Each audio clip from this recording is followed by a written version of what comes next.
Sebelum lanjut ke alur ceritanya, saya sarankan kalian menonton part sebelumnya, yang ini, agar teman-teman semua nyambung ke ceritanya. Terima kasih. Cerita ini dimulai dengan sebuah kilas balik ke tahun 1957 di Pegunungan Rocky, Colorado. Seorang wanita bernama Hope Adler terlihat menelepon dengan panik melalui sebuah telepon umum. Dalam keterkejutannya, ia melaporkan bahwa dirinya telah menemukan rangkaian angka misterius yang tertulis di atas lapisan es. Namun, alih-alih respons yang menenangkan, ia hanya mendengar suara statis yang menyeramkan di ujung telepon. Hal ini membuat Hope diliputi ketakutan hingga ia segera memutus sambungan telepon tersebut. Pada tahun 1982, di kota Denver, 3 tahun telah berlalu sejak Vinnie Blake berhasil mengakhiri teror seorang penculik berantai yang dikenal sebagai The Grabber. Kini, Vinnie dikenal sebagai seorang remaja tangguh. Reputasi yang semakin menguat ketika adiknya, Gwen, menyaksikannya menghadapi seorang anak baru yang mencoba menantangnya. Please. Anyone else? Namun, di balik tampilan luarnya yang kuat, Vinnie masih dibayang-bayangi trauma mendalam akibat peristiwa tersebut. Ia kerap mengalami halusinasi maupun kilas balik ke sosok The Grabber, serta berusaha mengalihkannya dengan kebiasaan merokok ganja. Hey, you okay? I'm fine. Sementara itu, ayah mereka, Terrence, yang sebelumnya bergelut dengan alkoholisme, kini telah menunjukkan perubahan besar sebagai sosok yang lebih bertanggung jawab. Dalam kehidupan sehari-hari, Vinnie dan Gwen menjalin persahabatan yang erat dengan Ernesto, dikenal sebagai Ernie, adik dari mendiang Robin. Ernie sendiri ternyata diam-diam menaruh perasaan terhadap Gwen. Teror malam kembali menghantui Gwen. Dalam mimpinya, ia menyaksikan seorang anak laki-laki bernama Felix yang baru saja tiba di Camp Alpine Lake. Di tengah kegelapan hutan, Felix dikejar oleh sosok mengerikan yang disebut sebagai The Grabber. Pengejaran itu berujung tragis ketika Felix dibunuh dengan brutal dan tubuhnya kemudian dibuang ke danau yang membeku. Sebelum ajal menjemput, Felix sempat menggoreskan huruf W di atas permukaan es. Mimpi yang begitu nyata ini mendorong Gwen untuk berjalan dalam kondisi tidur hingga hampir keluar rumah. Di sana, ia seolah-olah melihat wujud The Grabber sebelum akhirnya terbangun karena dibangunkan oleh Vinnie. Gwen, wake up. What are you... Finn? It's okay. You were sleepwalking again. Di sekolah, Gwen sering menjadi sasaran ejekan karena penglihatannya yang dianggap aneh. Meskipun kemampuan tersebut sebelumnya berhasil membantu polisi menemukan para korban The Grabber. Mimpi buruk yang dialaminya terus berlanjut. Kali ini ia melihat seorang korban lain bernama Carl, yang tubuhnya dimutilasi dan sebagian dibakar dalam oven sebelum akhirnya dibuang ke sebuah danau. Arwah Carl pun muncul dan meninggalkan bekas berupa huruf B pada permukaan es. Dilatar belakangi oleh rasa ingin tahunya yang mendalam, Gwen memutuskan untuk mengunjungi bekas rumah The Grabber. Di lokasi tersebut, ia mendengar suara berdering dari telepon hitam yang dikenal sebagai The Black Phone. Saat Gwen mengangkat gagang telepon, ia dikejutkan oleh suara ibunya, Hope, yang berasal dari tahun ke-1957. Peristiwa ini mengungkap fakta penting bahwa orang yang dihubungi oleh Hope di awal film sebenarnya adalah Gwen versi masa depan. Hello? Hello? Who's this? Hope Adler? Who is this? My name is Gwen. Percakapan ini terputus ketika Gwen tiba-tiba melihat sosok hantu Max dengan sebuah kapak yang masih tertancap di kepalanya. Setelah kejadian tersebut, Gwen menceritakan apa yang dialaminya kepada Vinnie dan mulai menyadari bahwa ibunya tengah berusaha menyampaikan sebuah pesan penting melalui peristiwa-peristiwa tersebut. Vinnie dan Gwen menemukan brosur Camp Alpine Lake dan memutuskan untuk menyelidikinya. Dengan mendaftar sebagai konselor pelatihan, mereka berhasil meyakinkan Terrence sang ayah untuk memberi izin pergi bersama Ernesto. Perjalanan mereka sempat terganggu oleh badai salju, tetapi akhirnya mereka diselamatkan oleh manajer camp, Armando, bersama keponakannya, si Mustang.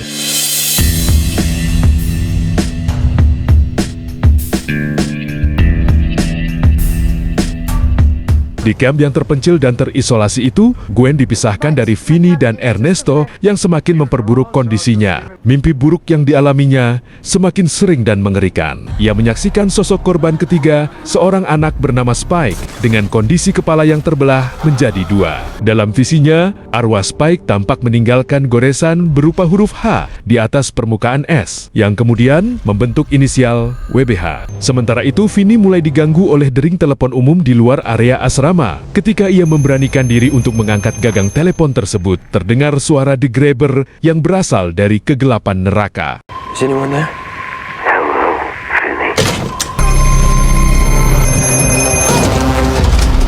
Keadaan semakin runyam ketika Vinny mulai menerima suara-suara dari 3 korban melalui telepon yang memohon pertolongan karena arwah mereka tersesat. Di malam harinya, Gwen yang sering berjalan sambil tidur mengalami serangan fisik dari hantu The Grabber di depan banyak orang. Situasi memuncak ketika Gwen hampir dilempar ke dalam oven, namun berhasil diselamatkan oleh Ernesto dan Mustang.